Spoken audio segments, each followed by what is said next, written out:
My name is Frances Imalingat. I am here for the sub-county chief, Kanapa sub-county, that is in Kumi District. I am happy to be here today to visit Gudie Leisure Farm. I got to know Gudie Leisure Farm when the team came to my district, Kumi District, for an inception meeting, and when they signed a memorandum of understanding with my district. We had a brief interaction and some information about Gudie Leisure Farm. Kumi is one of the districts in the Teso sub-region, and we are located just after Palisa. We neighbor Palisa. Kumi is a beautiful district with a lot of peace, and we have good environment. Though the rains are not very dependable, but Kumi is able to give us food. The main food crops we have there are sweet potatoes, groundnuts. We also have cassava and citrus fruits like oranges. We speak Ateso as our local language. We are more of traditional in the way we do our things. There are two main languages we use is English and Ateso, the mother language. We have a big number of women in the population and men. We also have youth and children who go to school, and some do businesses to earn their living.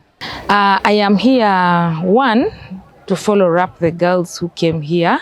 They were brought here for the training, who came from my two parishes, from Kacherede Parish and the Totolim Parish.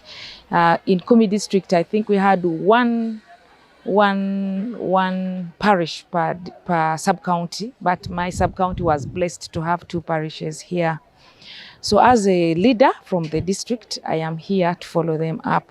Two, I am also here to know what they are doing. And I am so excited about what I have seen here. I remember the day they came, I called the LOC1 and I told him, make sure you take photos of the people who are taking the girls and also be there in the photos and have those photos. So, you know, we are scared about people who come and say, we are taking children for training. But when I came here last evening, I really saw that this is worthy.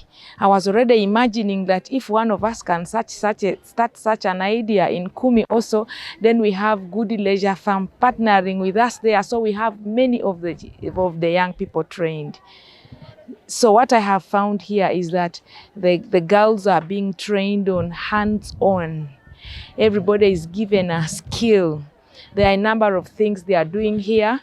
They are learning aquaculture, there is poultry, there is welding, there is growing vegetables.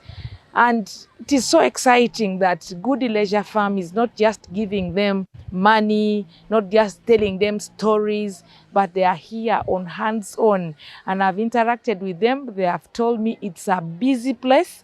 And if we could stay here for a long time or go back with the same spirit, we shall be very rich women.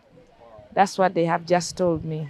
What I've seen already is there is mindset change on the girls. I expect them, actually, they have already even told me, some of them are like, they have wasted time before. They are going to catch up with time and do what they are supposed to do.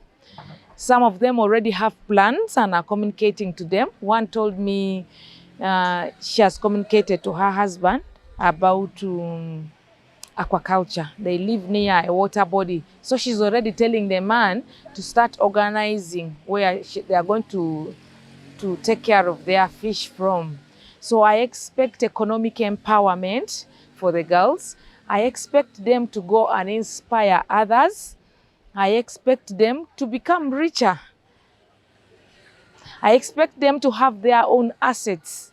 Personally, I am inspired by the director of this place. I looked at her giving her communication and I was like, this should be my role model. I want to be like her. First of all, I want to appreciate the organization because there are some girls who are here and they have babies. They have told me their babies are being taken care of very well. The children have a daycare center where they go until they finish their business and they join their mothers at a certain time. We entered their rooms and, you know, there is the equipment for babies. They even have beds, they have potties. I think some of these babies have not even used the potties where they came from.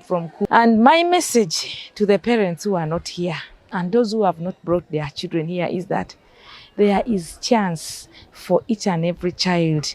Even if they have dropped out of school for one reason or another, they can use their hands to become greater persons.